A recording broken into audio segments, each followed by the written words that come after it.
Hello and welcome back for another Torah Tuesday. We are continuing our study of the Passover or Pesach in Exodus chapter 12, and this week we're picking it up in verses 21 through 28. And I'm going to begin by reading from my translation of the Hebrew. Moses called for all the elders of Israel. He said to them, "Go off and take for yourselves a sheep for your families and slaughter the Pesach. Then take a bundle of hyssop and dip it in the blood which is in the basin, or the blood which is at the threshold. As for you, do not go out, any person, from the opening of his house until morning. For Yahweh will pass through to strike Egypt, and will see the blood upon the upper crosspiece and upon the two doorposts, and Yahweh will Pesach over the opening, and will not allow the destroyer to enter your houses to strike. You shall keep this matter as a lasting ordinance for you and for your children. When you enter the land that Yahweh will give you, just as he spoke, you shall keep this service. When your children say to you, 'What is this service for you?' you shall say, 'It is the Pesach sacrifice for Yahweh, who Pesached over the houses of the Israelites in Egypt, when he struck Egypt, but our houses he delivered.'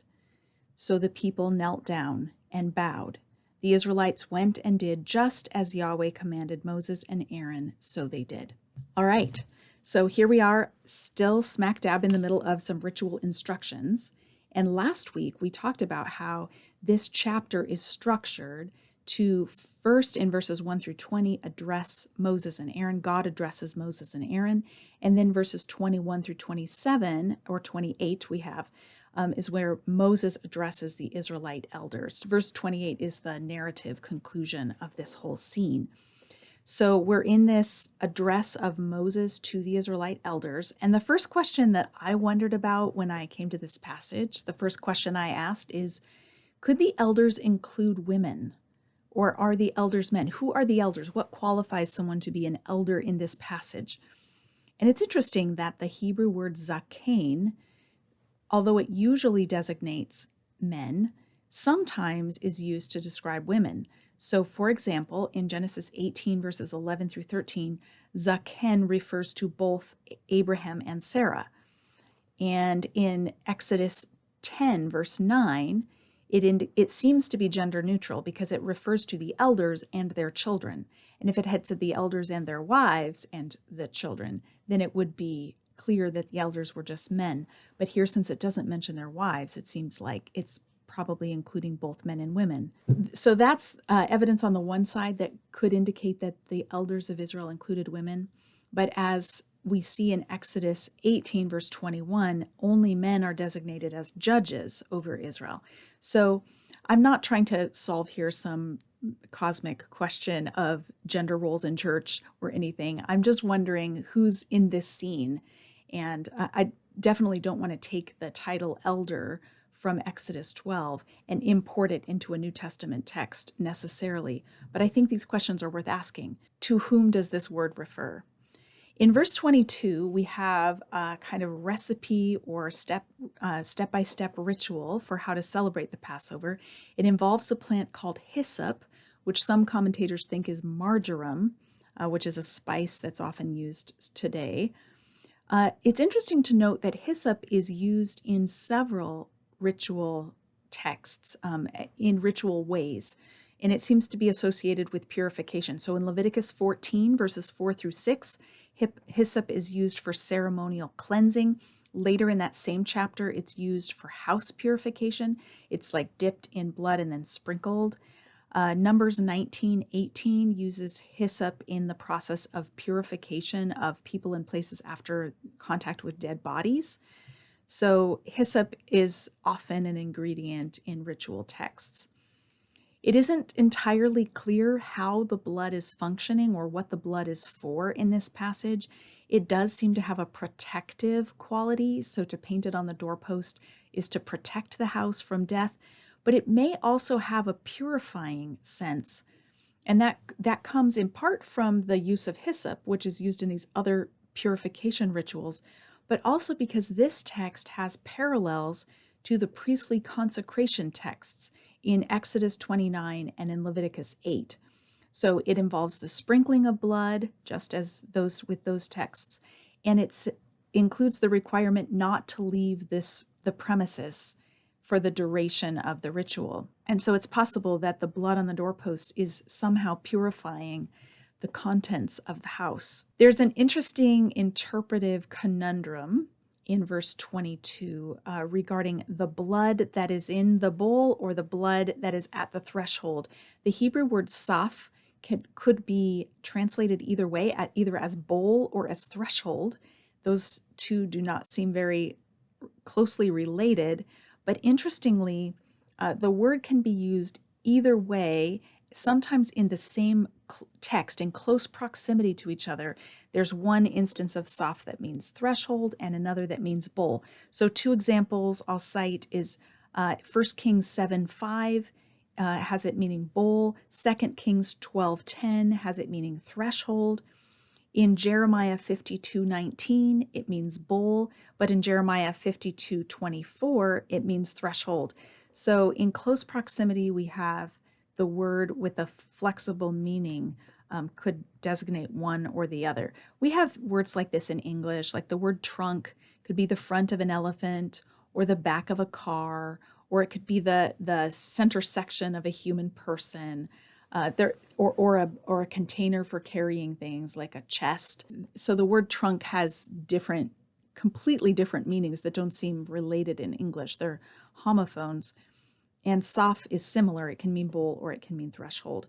So what do we do with this? Well, it's possible, and some commentators have suggested that kind of both is going on, like almost a play on words. Perhaps the sacrifice itself was done at the threshold, catching the blood in a bowl so that they could then paint it on the doorposts. Either way, wherever it happens and whatever this phrase is supposed to mean in verse 22, the blood is brushed on the doorposts, which is liminal space. It's the entryway or threshold into a household. Just a reminder that the word liminal comes from the Latin limen, which means threshold.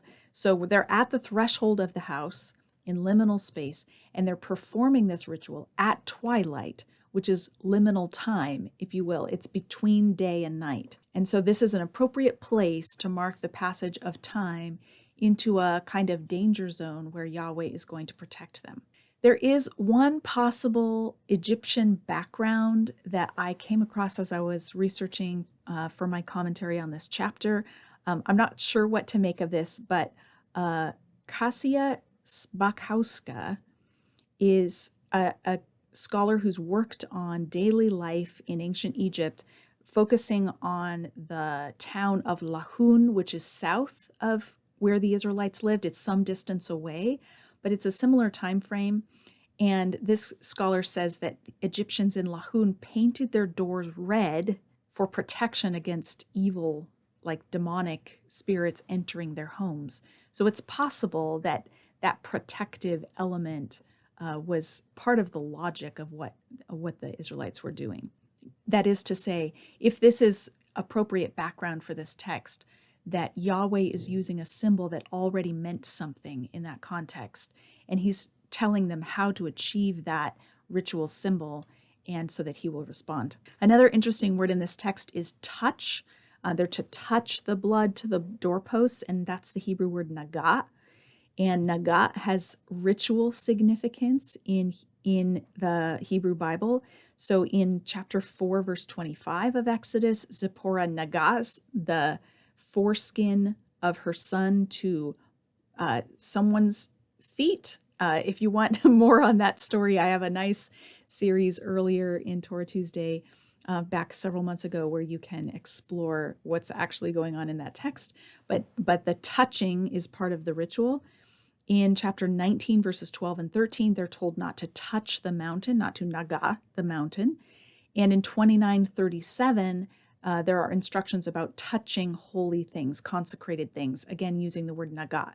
So it seems to be a word that is native to this kind of text or this kind of context. In verse 23, we have the report that Yahweh is the one who is going to strike Egypt, but simultaneously he's going to be the one protecting the homes of the Israelites. So it seems to be that God will delegate the actual striking, but he's seen to be responsible for it. Yahweh is responsible for the death of the Egyptians. There's a play on words in verse 23. Yahweh will pasach the petach, which is the door, the opening of the house, or the door, the mouth of the house. So Yahweh will pasach, protect the patach, the opening. Verses 24 through 28 offer instructions for how to celebrate the Passover year after year. This is never meant to be a one-time event. Every generation participates by annually celebrating the Passover or Pasach. Israel was to teach their children the meaning of the symbols that they engaged in, and fascinatingly, ironically, Egypt would not be able to teach their children this, right? Because the firstborn are dying. So there's a sense of where the Israelites are going to cherish the life of their children, recognizing my children could have died when the children of Egypt died. And so now I want my children to know the story of how God kept them alive in this really tragic night. Leon Kass says in his book, just as God is taking away Pharaoh's future, he teaches the Israelites how to think about theirs. His book is called Founding God's Nation. It's a wonderful exploration of the book of Exodus. Interestingly, the accounts of actually celebrating the Passover after this initial Passover night are quite rare in the Hebrew Bible. We have only one example, one mention of it as the Israelites traversed the wilderness. So although they were in the wilderness for 40 years or close to 40 years, they only are reported to have celebrated it in Numbers 9, which is exactly a year after the original Passover. They celebrated again in Joshua chapter 5, and they have to do a mass circumcision before they're able to do that, because we're told that they did not circumcise their males the whole time they were in the wilderness, which is fascinating topic for another day. And then there's only just a couple of other mentions in the rest of the Hebrew Bible of celebrations of the Passover. So we don't know how diligently Hebrew families celebrated. Maybe it was such a regular celebration that they didn't feel the need to mention it, but it's possible that certain generations lapsed in their celebration of Passover. Last thing I want to note is that this meal, this celebration, did not make anyone rich. There was not buying and selling of lambs to sacrifice for Passover. Each family slaughtered their own animal or shared with a close neighbor. So this was not ever meant to be a big commercial holiday, but rather an intimate family gathering where they remembered what God had done for them on their behalf. And so we have it here as an invitation for us to continue to remember what God has done to set his people free. I hope this has been interesting. Have a great week, and I'll see you next week for another Torah Tuesday.